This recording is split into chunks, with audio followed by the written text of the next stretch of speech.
शक्ति उपासना पर्व नवरात्र और विजय पर्व विजयादशमी की अनेक अनेक शुभकामनाएं देता हूं। विजयादशमी का ये पर्व अन्याय पर न्याय की विजय, अहंकार पर विनम्रता की विजय और आवेश पर धैर्य की विजय का पर्व है। ये अत्याचारी रावण पर भगवान श्री राम के विजय का पर्व है। हम इसी भावना के साथ हर वर्ष रावण दहन करते हैं, लेकिन सिर्फ इतना ही काफी नहीं है। ये पर्व हमारे लिए संकल्पों का भी पर्व है। अपने संकल्पों को दोहराने का भी पर्व है। मेरे प्यारे देशवासियों, हम इस बार विजयादशमी तब मना रहे हैं जब चंद्रमा पर हमारी विजय को 2 महीने पूरे हुए हैं।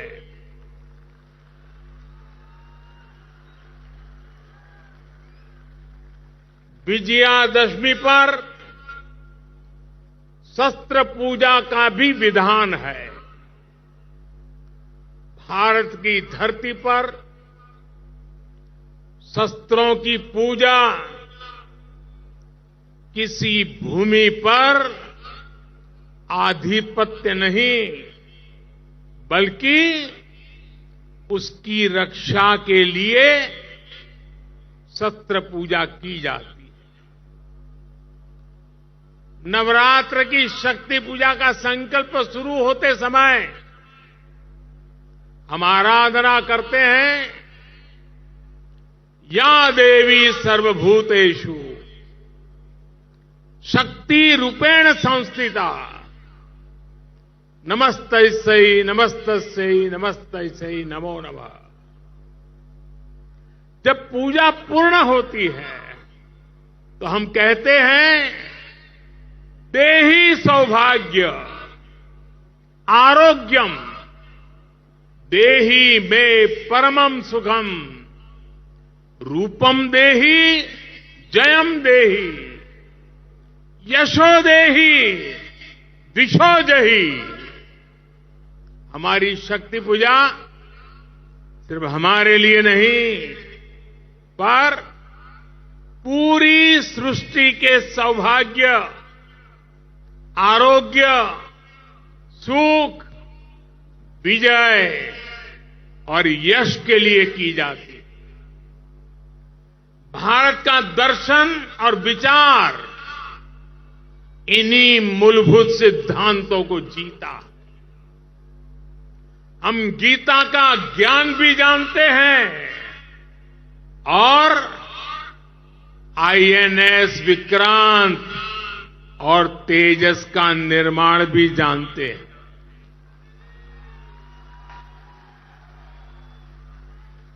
हम श्री राम की मर्यादा भी जानते हैं और अपनी सीमाओं की रक्षा करना भी जानते हैं।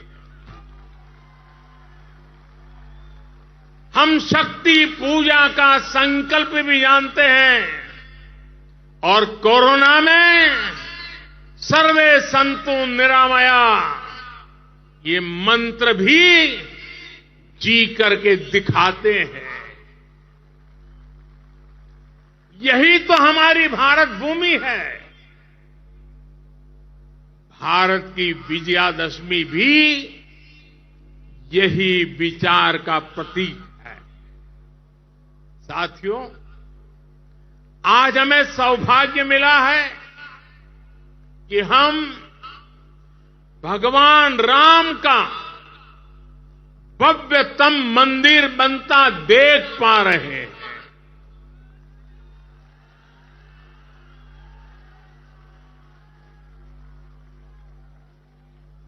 और अयोध्या की अगली रामनवमी पर रामलला के मंदिर में गूंजा हर स्वर पूरे विश्व को हर्षित करने वाला है। वो स्वर जो शताब्दियों से यहां कहा जाता है, भय प्रगट कृपाला दीन दयाला कौशल्या हितकारी, भगवान राम की जन्मभूमि पर बन रहा भव्य मंदिर, दिव्य मंदिर, सदियों की प्रतीक्षा के बाद हम भारतीयों के धैर्य को मिली विजय का प्रतीक है। राम मंदिर में भगवान राम के विराजमान के बस कुछ ही महीने बचे हैं। भगवान श्री राम बस आने ही वाले हैं। और साथियों, उस हर्ष की परिकल्पना कीजिए जब शताब्दियों के बाद राम मंदिर में भगवान राम की प्रतिमा विराजेगी। राम के आने के उत्सव की शुरुआत तो विजयादशमी से ही शुरू हो गई थी। तुलसी बाबा रामचरित मानस में लिखते हैं, सगुन हो ही सुंदर सकल मन प्रसन्न सबके, प्रभु आगमन जनाओ जनु नगर रम्य चहु फेर।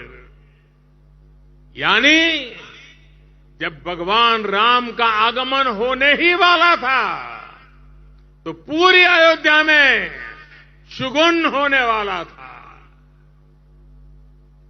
तब सभी का मन प्रसन्न होने लगा, पूरा नगर रमणीक बन गया।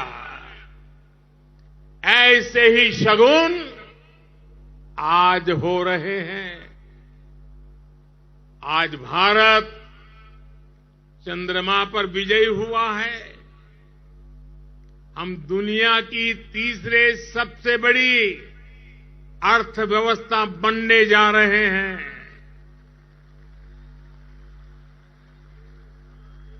हमने कुछ सप्ताह पहले ही संसद की नई इमारत में प्रवेश किया है। नारी शक्ति को प्रतिनिधित्व देने के लिए संसद ने नारी शक्ति बंधन अधिनियम पारित किया है। भारत आज विश्व की सबसे बड़ी डेमोक्रेसी के साथ सबसे विश्वस्त डेमोक्रेसी के रूप में उभर रहा है। और दुनिया देख रही है, ये मदर ऑफ डेमोक्रेसी है। इन सुखद क्षणों के बीच अयोध्या में राम मंदिर में प्रभु श्री राम विराजने जा रहे हैं। एक तरह से आजादी के 75 साल बाद अब भारत के भाग्य का उदय होने जा रहा है।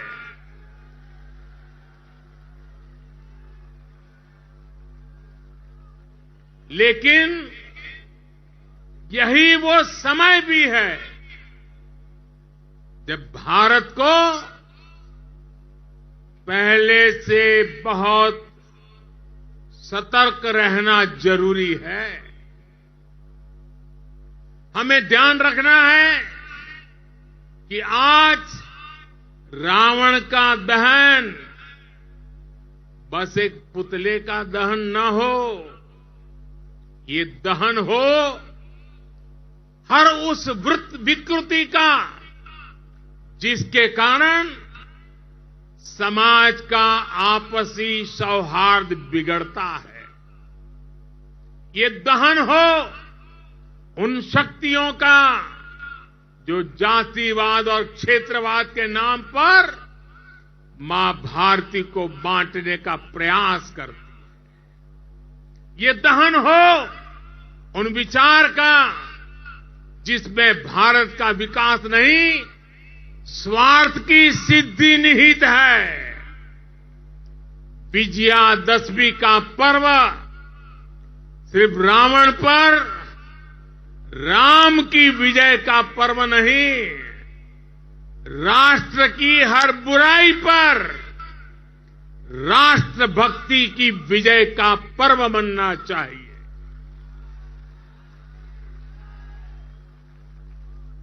हमें समाज में बुराइयों के, भेदभाव के अंत का संकल्प लेना चाहिए। साथियों, आने वाले 25 वर्ष भारत के लिए बेहद महत्वपूर्ण है। पूरा विश्व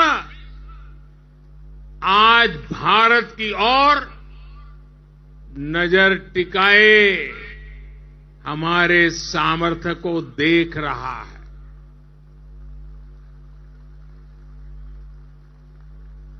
अब हमें विश्राम नहीं करना है। रामचरितमानस में भी लिखा है, राम काज किने बिनु मोही कहां विश्राम। हमें भगवान राम के विचारों का भारत बनाना है। विकसित भारत जो आत्मनिर्भर हो, विकसित भारत जो विश्व शांति का संदेश दे, विकसित भारत जहां सबको अपने सपने पूरे करने का समान अधिकार हो, विकसित भारत जहां लोगों को समृद्धि और संतुष्टि का एहसास हो। राम राज की परिकल्पना यही है। राम राज बैठे त्रैलोका, हर्षित भये गए सब शोका। यानी जब राम अपने सिंहासन पर विराजे तो पूरे विश्व में इसका हर्ष हो और सभी के कष्टों का अंत हो। लेकिन ये होगा कैसे?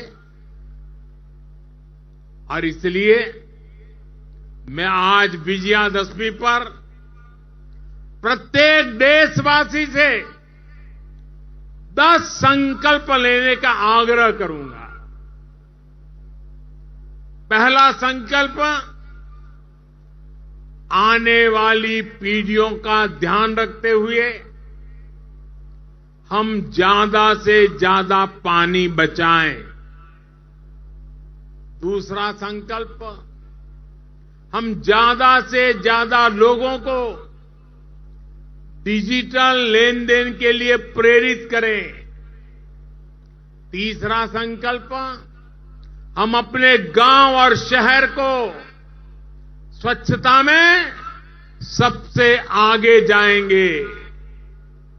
चौथा संकल्प, हम ज्यादा से ज्यादा वोकल फॉर लोकल के मंत्र को फॉलो करेंगे, मेड इन इंडिया प्रोडक्ट्स का इस्तेमाल करेंगे। 5वां संकल्प, हम क्वालिटी काम करेंगे। होती है चलती है, जमाना चला गया। हम क्वालिटी काम करेंगे और क्वालिटी प्रोडक्ट बनाएंगे। खराब क्वालिटी की वजह से देश के सम्मान में कमी नहीं आने देंगे। 6ठा संकल्प, हम पहले अपना पूरा देश देखेंगे, यात्रा करेंगे, परिभ्रमण करेंगे और पूरा देश देखने के बाद समय मिले तो फिर विदेश के लिए सोचेंगे। 7वां संकल्प, हम नेचुरल फार्मिंग के प्रति, प्राकृतिक खेती के प्रति किसानों को ज्यादा से ज्यादा जागरूक करेंगे। 8वां संकल्प, हम सुपर फूड मिलेट्स को, श्री अन्न को अपने रोजमर्रा की जिंदगी में शामिल करेंगे। इससे हमारे छोटे किसानों को और हमारी अपनी शहद को बहुत फायदा होगा। 9वां संकल्प, हम सब व्यक्तिगत स्वास्थ्य के लिए योग हो, स्पोर्ट्स हो, फिटनेस को अपने जीवन में प्राथमिकता देंगे। और 10वां संकल्प, हम कम से कम एक गरीब परिवार के घर का सदस्य बनकर उसका सामाजिक आर्थिक स्तर बढ़ाएंगे। जब तक देश में एक भी गरीब ऐसा है जिसके पास मूलभूत सुविधाएं नहीं है, घर हो, बिजली हो, गैस हो, पानी, अगर ये नहीं है, इलाज की सुविधा नहीं है, हम चैन से नहीं बैठेंगे। हमें हर लाभार्थी तक पहुंचना है, उसकी सहायता करनी है, तभी देश में विकसित भारत का सपना पूरा होगा, सबका विकास होगा, तभी भारत विकसित बनेगा। अपने इन संकल्पों को हम भगवान श्री राम का नाम लेते हुए पूर्ण कर पाए। विजयादशमी के इस पावन पर्व पर देशवासियों को मेरी इसी कामना के साथ अनेक अनेक शुभकामनाएं। रामचरितमानस में कहा गया है, प्रभीसी नगर कीजे सब काजा, हृदय राखी कौशलपुर राजा। यानी भगवान श्री राम के नाम को मन में रखकर हम जो संकल्प पूरा करना चाहेंगे, हमें उसमें सफलता अवश्य मिलेगी। हम सब भारत के संकल्पों के साथ उन्नति के पथ पर बढ़े। हम सब भारत को श्रेष्ठ भारत के लक्ष्य तक पहुंचाएं। इसी कामना के साथ आप सभी को विजयादशमी के इस पावन पर्व की ढेर सारी शुभकामनाएं। सियावर रामचंद्र की, सियावर रामचंद्र की। बहुत बहुत धन्यवाद।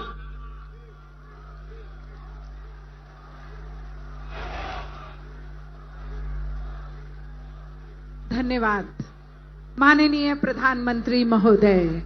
और अब जिस क्षण की प्रतीक्षा में हम सब, अर्थात अन्याय का दहन, रावण का दहन उस व्यक्तित्व के हाथ से जो स्वयं सत्य के प्रतीक हैं, जो स्वयं आगे बढ़कर कहते हैं कि नेशन कम्स फर्स्ट, अर्थात राष्ट्र सर्वोपरि। और अब दहन होगा उन पुतलों का जो प्रतीक हैं अन्याय का, असत्य का, अधर्म का, और करने वाले वो व्यक्तित्व हमारे माननीय प्रधानमंत्री श्री नरेंद्र मोदी जी के हाथों से। अब होगा दहन उनका जो असत्य को लेकर आगे बढ़ेंगे, लेकिन रोकने के लिए खड़े हैं धर्म के प्रतीक हमारे माननीय प्रधानमंत्री श्री नरेंद्र मोदी जी। आइए आनंद लेते हैं रावण दहन का और हाथ उठाकर गुंजायमान होइए, जय श्री राम। स्वयं ज्ञान के प्रतीक और धर्म को साथ लेकर चलने वाले हमारे माननीय प्रधानमंत्री श्री नरेंद्र मोदी जी आज हम सबके लिए प्रेरणा स्रोत बन रहे हैं।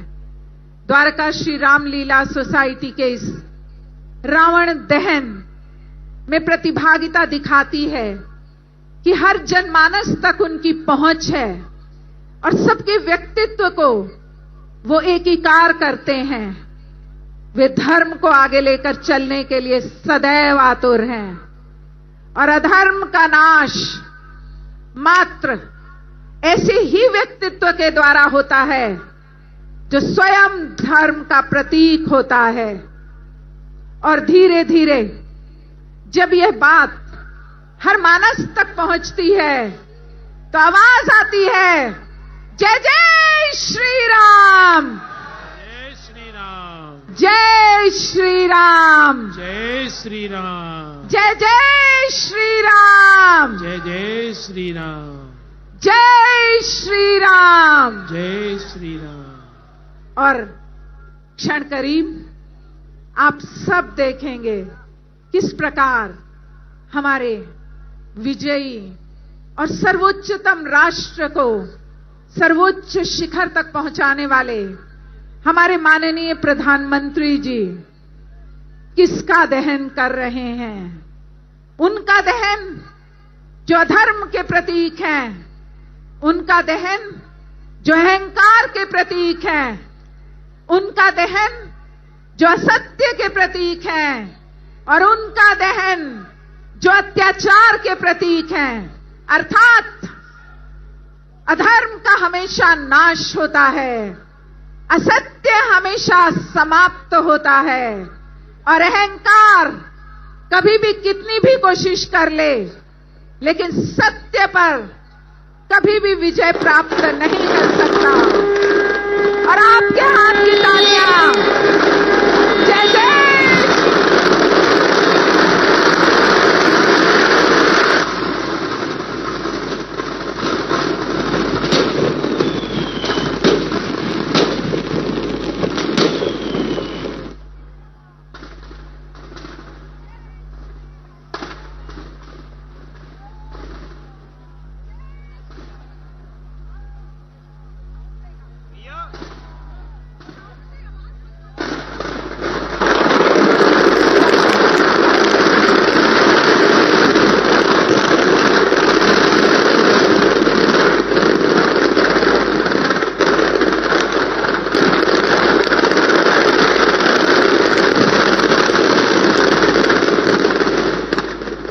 जय श्री राम,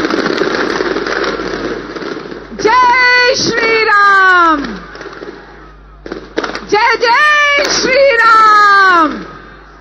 और इस तरह मेघनाद, कुंभकर्ण और असत्य के प्रतीक लंकापति दशानन का, और साथ साथ उन सभी का विनाश जिन्होंने असत्य का साथ दिया, इस तरह सत्य निर्बाध रूप से आगे बढ़ रहा है।